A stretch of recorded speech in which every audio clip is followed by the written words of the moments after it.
جنہیں تھامتے وقت ریحان کے ہاتھ اس کے ہاتھوں سے مس ہوئے تھے۔ رفعت کی ریڑھ کی ہڈی میں پھریری سی دوڑ گئی تھی، شاید وہ جان بوجھ کے اپنا لمس اسے منتقل کر رہا تھا، جیسے اسے چند دن پہلے کی یاد دلا رہا ہو۔ وہ خاموشی سے اسے برتن پکڑائے گئی۔ ہر بار اس کا ہاتھ رفعت کے ہاتھ پر پڑ جاتا اور اس کی دھڑکن بے ربط ہونے لگتی، رنگت سرخ پڑنے لگتی، اندر سلگتے الاؤ کی تمازت سے خوبصورت چہرہ آنچ دینے لگا۔ برتن ختم ہوئے تو وہ نیچے اتر آیا۔ اور کوئی کام ہے؟ گمبھیر آواز میں پوچھا تھا۔ رفعت نے اس بات میں سر ہلایا، پھر کنکھیوں سے اسے دیکھا تھا۔ وہ نیوی بلو جینز اور بلیک ٹی شرٹ میں تھا، اس کے مضبوط بازو شرٹ سے عیاں ہو رہے تھے۔ وہ باقی دنوں سے زیادہ سمارٹ لگ رہا تھا۔ رفعت ہونٹ چبا کر رہ گئی تھی، نہ جانے کیا ہو رہا تھا، عجیب سا احساس تھا جو اس کے دل کو بھیج رہا تھا۔ کیا کام ہے؟ وہ بغور اسے دیکھ کر بولا۔ امی کمرے میں چلی گئی تھی، دونوں کچن میں تنہا رہ گئے تھے۔ ڈرائنگ روم سے چند صوفے لے جانے ہیں بیڈ روم میں، آہستہ سے بولی۔ چلو۔ اس نے رفعت کے کندھے پر ٹھوکا دیا۔ آنکھوں میں خمار اتر آیا تھا، وہ اس کے آگے آگے چل دی۔ ڈرائنگ روم میں کئی چھوٹے چھوٹے صوفے تھے جو عام طور پر بیڈ روم میں پڑے رہتے تھے، مگر منگنی کی تقریب کے لیے وہ لوگ انہیں ڈرائنگ روم لے آئے تھے۔ دونوں انہیں اندر لے جانے لگے۔ آخری صوفہ بیڈ روم میں رکھ کے ریحان نے کمرے کا جائزہ لیا۔ یہ تمہارا بیڈ روم ہے؟ اس نے پوچھا۔ رفعت سر ہلا گئی۔ وہ آہستہ سے اس کے بیڈ پر بیٹھ گیا۔ رفعت سامنے ہی کچھ دور کھڑی تھی۔ یہاں آؤ، وہ بولا۔ کیوں؟ اس کا دل بے طرح دھڑکنے لگا۔ کچھ بات کرنی ہے، یہاں آؤ، وہ اسے بیڈ پر بلا رہا تھا۔ رفعت ساکت کھڑی رہ گئی۔ ہتھیلیاں پسینے سے بھیگنے لگی تھی، یوں لگ رہا تھا اگر وہ پاس آیا تو سانس رک جائے گی۔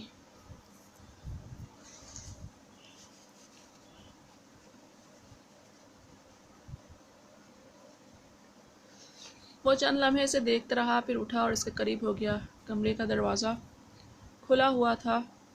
امی شاید دوسرے کمرے میں سو گئی تھیں، ان کی آواز نہیں آ رہی تھی۔ اس نے آہستہ سے رفعت کے لرزتے ہاتھوں کو پکڑا۔ وہ طوفان کی زد میں آئی شاخ کی طرح کانپ رہے تھے، پھر اس کے ہاتھ نرمی سے اس کے بازوؤں پر سے ہوتے ہوئے کندھوں تک سفر کرنے لگے۔ رفعت کا حلق خشک ہونے لگا۔ بہت دن ہوئے تمہیں دیکھے ہوئے۔ ریحان کی آواز بھاری ہونے لگی تھی، وہ بہت پاس تھی، ہر حرکت پر اس کی سانسیں دہل رہی تھیں۔ ریحان نے اپنا ہاتھ اس کے دھڑکتے دل پر رکھا۔ اس کا نرم و گداز دل دھڑک رہا تھا، وہ پورے جان سے لرز رہی تھی۔ وہ جھکا، پھر دونوں ہاتھ اس کے کمر کے گرد رکھ کر اسے گود میں اٹھا لیا۔ اس کا کانپتا وجود باہوں میں سمٹ آیا تھا۔ ریحان کا چہرہ اس کے جوان سینے میں دھنس گیا، اس کے بدن کی مہک اس کے سینے میں اترنے لگی، حواس سلب ہونے لگے۔ ریحان نہیں، وہ ہکلائی سانس دھونکنے کی طرح چلنے لگی تھی۔ جسم اکڑ رہا تھا، تڑپ رہا تھا، وہ سن نہیں رہا تھا۔ اس کی گردن میں منہ چھپائے، اس کی ٹانگوں کے گرد بازو لپیٹے، اسے خود میں بھینچے جا رہا تھا، جیسے آج اس کے جوان جسم کو اپنے اندر تحلیل کر لینا چاہتا ہو۔ اس کے ہاتھوں کی منمانیوں سے رفعت کو سانس لینا محال ہونے لگا۔ آنکھیں بند ہوئیں، جسم کا رواں رواں جیسے آگ پہ دہکنے لگا۔ وہ اس کی طلبگار ہو گئی، ہونٹوں سے دھیمی سسکیاں نکلنے لگیں۔ ریحان نے اسے اسی کے بیڈ پہ گرایا، پھر کمر کو جکڑ کر گداز ہونٹوں پہ اپنے لب رکھ کر اس کی بہکتی سانسوں کو اپنے اندر اتارنے لگا۔ اس کا موم سے ڈھلا جسم اس کی گرفت میں مچل رہا تھا، اسے قدرت نے فرصت سے تخلیق کیا تھا۔ سینے پہ جوانی کے آثار بڑے موزوں تھے اور کمر کی لچک کی قسم کھائی جا سکتی تھی۔ رسیلے ہونٹوں سے جیسے شہد ٹپکتا تھا۔ ریحان کے ہاتھ فرصت سے اس کے بدن کو دریافت کر رہے تھے، جیسے خوبصورت وادی ہو جہاں سے یا نکل آیا ہو، وہ ہر منظر کو دل میں اتار کے امر کر رہا ہو۔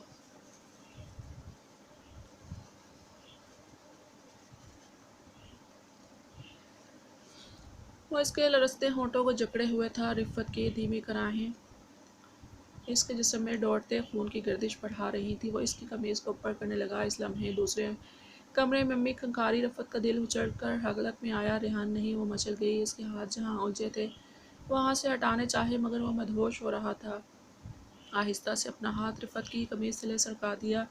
رفعت کی جان پر بن آئی تھی۔ دروازہ کھلا تھا اور دوسرے کمرے میں اس کی ساس شاید جاگ رہی تھی۔ اس کا ہاتھ قمیض تلے رفعت کے مرپری آنچ دیتے بدن پر رینگ رہا تھا۔ وہاں ایک نئی دنیا آباد تھی جس سے وہ شناسا ہو رہا تھا۔ اس کی خوبصورتی لباس میں ڈھکی ہوئی تھی اور اس نے لباس تلے رسائی حاصل کر لی تھی۔ اس کے ہاتھ اس حسن کی مورت کے نشیب و فراز میں الجھ رہے تھے، ہونٹ اس کے دہکتے لبوں سے جدا نہیں ہونا چاہتے تھے۔ رفعت بیٹا، امی کی آواز آئی تھی، کسی کی کال آ رہی ہے، وہ بولی۔ رفعت تڑپ کر ریحان سے جدا ہوئی تھی، وہ بھی جیسے ہوش میں آیا، پھر بیڈ سے اتر کر کھڑی ہوئی اور قمیض ٹھیک کرنے لگی۔ سانس سینے میں نہیں سما رہی تھی۔ پھر اسے دیکھا جو اسے کے بیڈ پہ کونی ٹکائے لیٹا سرخ آنکھوں سے اسے دیکھ رہا تھا۔ تم جاؤ پلیز، امی بلا رہی ہیں مجھے، وہ بمشکل بولی، ابھی تک سنبھل نہ پائی تھی۔ ریحان اسے تشنہ نگاہوں سے دیکھ رہا تھا، دل چاہ رہا تھا پھر اسے گرا کے گتھم گتھا ہو جائے، بدن جیسے سلگ رہا تھا۔ وہ لباس ٹھیک کر کے چند گہری سانس لے کر باہر نکلی تو ریحان بھی اٹھ کر باہر آ گیا۔ اس کے گدرائے بدن کی خوشبو اب تک اس سے لپٹی ہوئی تھی، وہ اب بھی چند لمحے پہلے کسی کیفیت میں تھا۔ رفعت نے کال اٹینڈ کر کے فون کو امی کو تھما دیا تھا۔ سلیمان کی کال تھی، وہ دونوں بات کر رہے تھے۔ ندا کے سسرال والے اگلے مہینے شادی کے لیے ہاتھ مانگ رہے ہیں۔ سلیمان بہن کی شادی کے لیے واپس پاکستان آ رہا تھا۔ رفعت نے کمرے کے باہر سے دونوں کی بات سن لی، وہ عجیب سی کیفیت میں گر گئی۔ سلیمان واپس آ رہا تھا۔